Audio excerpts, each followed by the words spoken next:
ರಾಜ್ ಗೆ ಕೃಷ್ಣನ ಜೊತೆ ನಮ್ಮ ವಂಶಿ ಡೇಟ್ ಫಿಕ್ಸ್ ಆಗಿದೆ. ಕೃಷ್ಣ ವಂಶಿ ಮಾರ್ಚ್ 2ರಿಂದ ರಾತ್ರಿ 9:30ಕ್ಕೆ ನಿಮ್ಮ ಉದಯ ಟಿವಿಯಲ್ಲಿ. ಜಯಂತಿನೂ ಅಷ್ಟೇ, ಮದ್ವೆ ಆದ್ರೆ ಆನಂದನೇ ಮದ್ವೆ ಆಗ್ಬೇಕು ಅಂತ ಡಿಸೈಡ್ ಮಾಡಿದಾಳೆ. ಅವರಿಬ್ರು ಮದ್ವೆ ಆದ್ರೇನೆ ಅವರಿಬ್ರು ಫ್ಯಾಮಿಲಿಗೂ ಒಳ್ಳೇದು. ಮೈನಾ, ನೀನ್ ತಗೊಂಡಿರೋ ನಿರ್ಧಾರ ಇಲ್ಲೆಲ್ಲರೂ ತಗೊಂಡ್ರೆ ಈ ಜೀವನದಲ್ಲಿ ನಿಜವಾದ ಪ್ರೀತಿಗೆ ಬೆಲೆನೇ ಇರಲ್ಲ.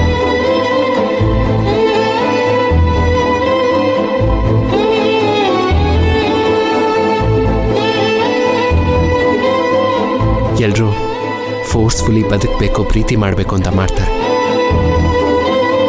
ನಿನಗೂ ಧ್ರುವಂಗೂ ಬೇರೆಯವ್ರು ಬಲವಂತ ಮಾಡ್ತಿದ್ದಾರೆ ತಾನೆ. ಆದ್ರೂ ನಿಮ್ಮ ಮನಸ್ಸಲ್ಲಿರೋ ಪ್ರೀತಿನ ಒಳಗೆ ಇಟ್ಕೊಂಡು ನೀವು ಬದುಕ್ತಿದ್ದೀರ ತಾನೆ.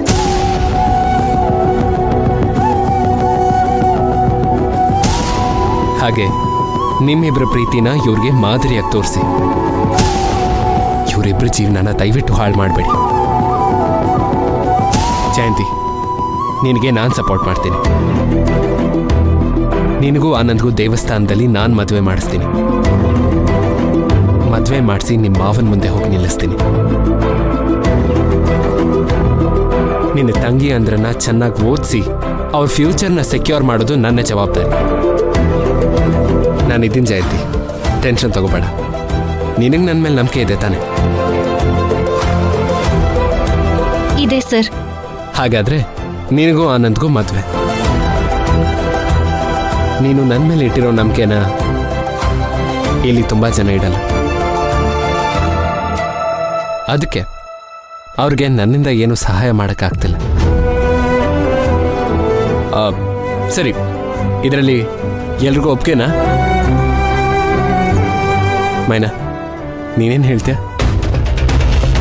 ಸರ್, ದಯವಿಟ್ಟು ಕ್ಷಮಿಸಿ. ಇವ್ರ ಅಮ್ಮಂಗೂ ಗೊತ್ತಿಲ್ಲದೆ ಇವ್ರ ಮದುವೆ ಮಾಡ್ಕೊಳ್ಳೋದು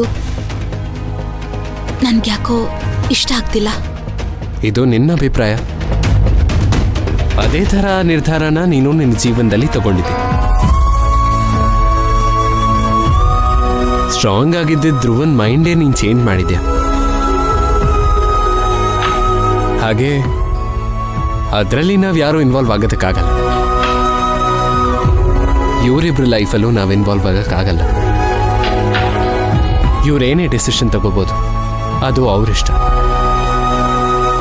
ಅದೇ ಥರ ನೀನು ಇವರಿಬ್ರು ಲೈಫಲ್ಲಿ ತಲೆ ಹಾಕ್ಬೇಡ. ಜಯಂತಿ, ನೀನು ಯಾವುದ್ರ ಬಗ್ಗೆನೂ ಯೋಚನೆ ಮಾಡಬೇಡ. ನಿಮ್ಮಿಬ್ರು ಮದುವೆ ಮಾಡಿಸೋ ಜವಾಬ್ದಾರಿ ನಂದು. ನಿಮ್ಮಿಬ್ರು ಯಾರೂ ಬೇರೆ ಮಾಡೋಕ್ಕಾಗಲ್ಲ. ನಿಮ್ಮ ಮದುವೆಗೆ ಎಲ್ಲ ಅರೇಂಜ್ ಮಾಡ್ಕೊಳ್ಳಿ, ಮಿಕ್ಕಿದ್ದನ್ನು ನಾನು ನೋಡ್ಕೋತೀನಿ.